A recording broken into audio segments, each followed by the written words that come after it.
No, good to see everybody. Obviously, start off by want to thank our ownership. Just to operate how we want to operate during the season. It starts with them, just their support, their belief, the resources they provide. It's not taken lightly. It's not overlooked. So much appreciation. Want to thank our players. Just everything that they have to put into it. Their sacrifices, what they have to do to get ready on a regular basis. I have the utmost respect and appreciation for what they do, and I told them, I'll tell y'all, I'll tell everybody, that's a special group in that locker room, and much appreciation for them. I thought Dan did a phenomenal job of preparing the team every week in and week out. I thought he did a phenomenal job navigating adversity when it did arise. I think from an identity standpoint, I do think that our opponents knew who they were getting ready to play when they were ready to face us each week. And, I think the role of Dan, he's a special leader, a special coach, and he's those things because he's a special human being. And just our whole coaching staff, really, just the countless hours that they put into from a preparation standpoint, teaching of players, developing players, the game plans every week. It's a lot that goes into it. So much appreciation to them. This was the first season where after we kind of did a revamp of our medical and performance staff this year, and I thought they did a phenomenal job. I couldn't have asked more. We couldn't have asked more for everything that they did. And our pro scouting department, the weekly advancement of our opponents, players being ready on deck whenever when we needed them. I thought they did a phenomenal job, and really our whole organization. I mean, it's too many names, it's too many people to name, too many departments to name. Our ops, wellness, video, equipment, dining, security, just everybody. Everybody knows what our culture is, and they all know that it's an all-hands-on-deck effort. It's an all-hands-on-deck process. So just much appreciation, thanks for everything that they put into it. And, our fans, look, I don't think there's any debate that we have the best fan base in the world. Hands down. I don't care what anybody says, any sport. Look, they made Ford Field tough this year. They made it a tough environment to play, and even our road games, those road atmospheres, they made it, just all due respect to all of our opponents. But I'll say this, we couldn't have asked more from them for what they did for us in terms of their travel, the sacrifices that they made. We were able to accomplish a lot this year, division title, home playoff game, playoff win, all just been over 30 years to accomplish all of that. So just really a credit to all the fans for everything that they did. They truly did their part. And so much appreciation. Their support is not overlooked, so we want to thank them. And look, this is what I want to tell really our fans is, look, it's only going to get better, okay? We're only going to get better, all right? I don't want anybody to think that this was a one-shot Cinderella magical journey that just happened. No, it's real, all right? This is exactly what it was supposed to happen. And I understand that based on history from what's happened in the past, like I understand you have a season like this, it's easy to feel like this was kind of a one-shot, magical, lucky, cute story, which I'm tired of hearing. It was none of that. It's easy to think that, but no, every move that me and Dan make, it has been made to sustain what we are building. All right, every single move, and I'll say every single move we make and every single move we do not make is to sustain what we have been building. So it's real. Look, it's all to normalize what we're doing. All right. This is to normalize it. This is an efforts to normalize it. Places Dan's been, it was normalized. Places I've been, it's normalized. That's why we're here.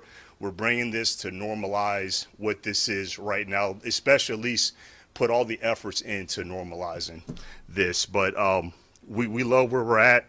This is supposed to be expected. It's a standard. We love the window that we're in. We just got finished with year 3. We're still building. We'll stick to our plan.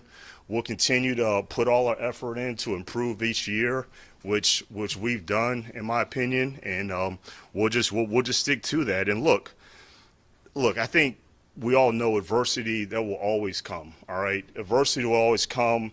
It arose, but that's why we're built on grit. All right, because we'll be ready for adversity because it's going to come regardless, and that's why we're always preaching grit, grit, grit. That's what we're built on.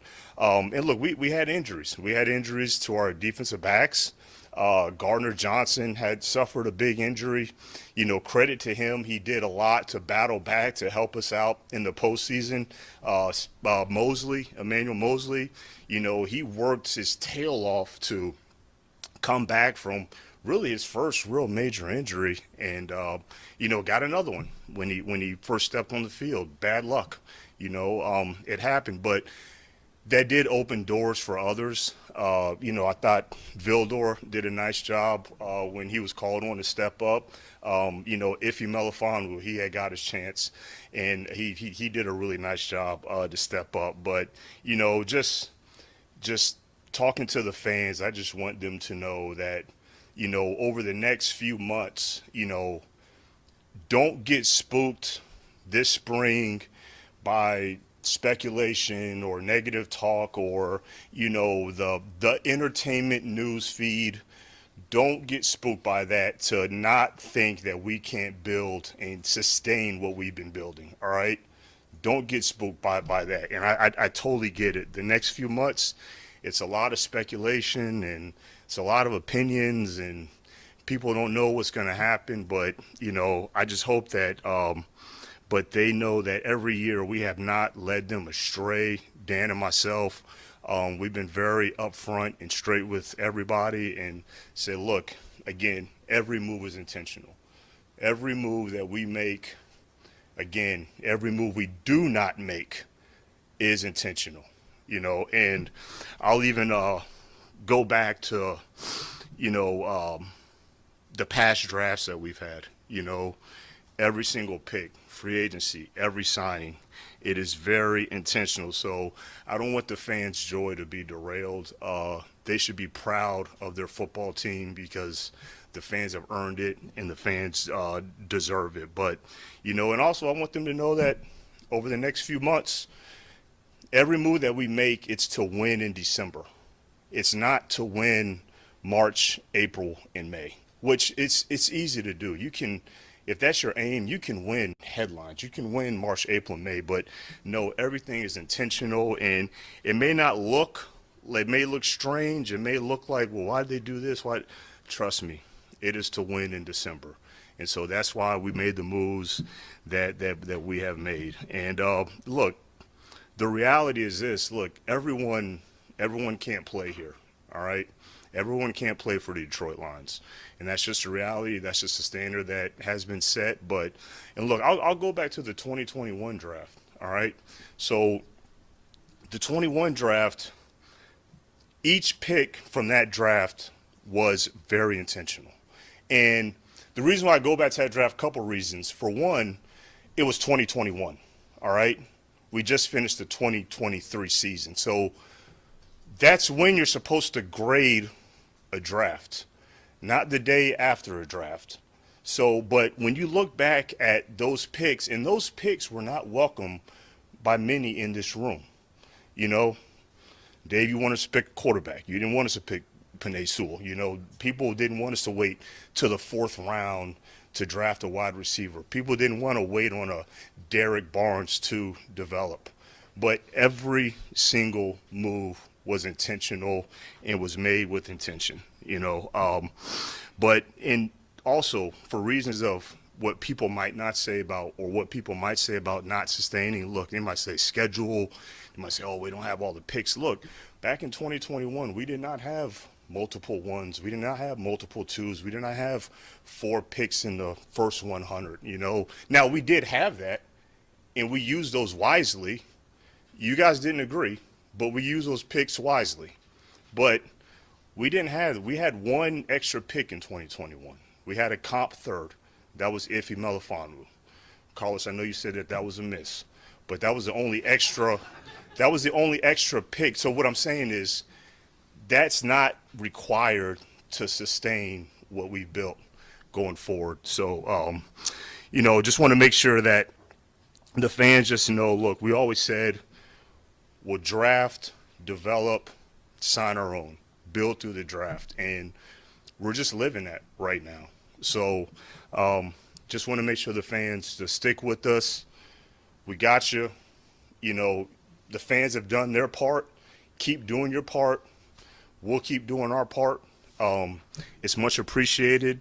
Again, it may look strange at times, but just take the marshmallow test with us, and delay some of the headline entertainment in March, April, and May, and really enjoy it in December, because that's why we're doing what we're doing.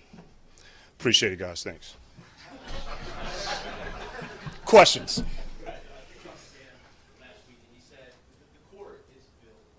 Yes. A lot of guys can evaluate talent in this league, but it's not just about bringing in talented guys. They have to figure. You just alluded to that too in your opening comments. What does that process mean? What does that mean? What does that player look like? That's not a talented player, but fits what you guys have already built here and what you want to see.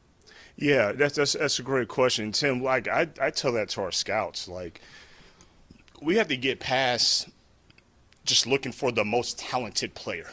Like, that's, in my opinion, that's the prerequisite of evaluation. That's who's the fastest, who's the strongest, who's got the most height. That's very coherent thing to do. No, it's how do you find the right intangibles in a football player, and that's what's made us who we are. And that's what I was saying about that 2021 class. That was very intentional to find those guys that had the intangibles. It's not that, we waited to the fourth round to pick a wide receiver. No, we wanted St. Brown.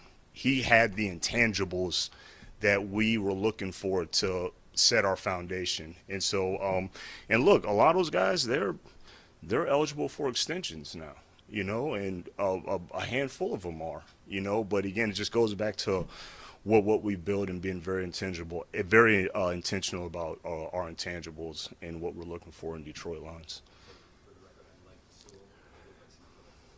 No, you asked. No, you want us to pick quarterback. You want us to pick a quarterback. You said that. Yeah. Can you speak to just some of the challenges that come with where you're at this point? It's different than when you took over, right? Like, you do have to face some guys. You do have to. Yep. You're picking later in the draft. So how does that?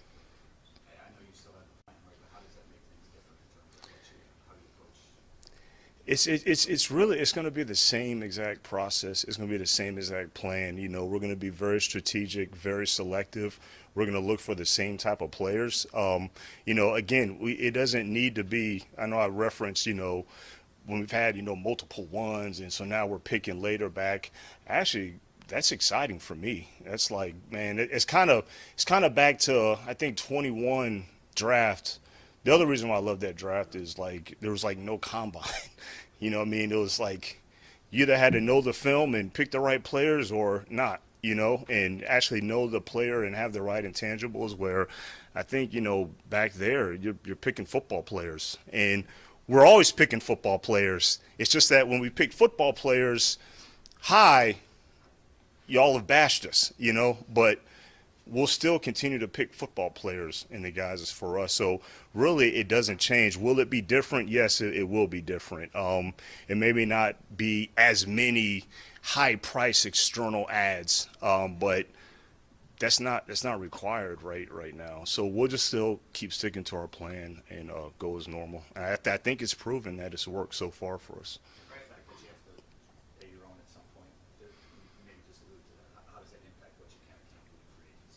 Yeah, I mean, look, it's one pot. it's one, it's one pot. So you got to be very strategic of how those finances. That's what makes the league as great as it is. But you got to be very, very strategic of how that pot is divided up, or divvied up. But we'll be smart, and we'll make the right moves. But yeah, it just changes the landscape a little bit in free agency. Yeah, I think back our first free agency, we didn't have any real resources to spend, and we had to be very selective and try to find an Alex Anzalone or a Khalif Barnes and all those guys. I mean, a Khalif Raymond, but and then last year we had a little bit more resources, and we're able to get a Cam Sutton and a C.J. Gardner-Johnson. This year will be a little bit different, but we'll be smart. Brad, you look at this football team. You look at this football team, and it's a Final Four team. Eric, I'll get to your question. Go ahead. Final Four team. I'm just wondering, from your perspective, where do you think the team needs to improve so that they can take the next step and be the Garden Trophy candidates? I mean, we look to improve every single year. I don't think it's like one specific area. I think that's when you kind of run into danger there is when you think, you're good at something and you don't need to work on it anymore. So we'll always be kind of sharpening our tools in every area. And I don't think you can ever be perfect. There's no such thing. So we'll just kind of continue to look to improve in every area, and we will, and we've already started that process. And but again, where we ended up, it's expected. It'll be expected, heading in this year, like the way you framed that question, Super Bowl, that was a disappointment, that we didn't make it, and that, again, that wasn't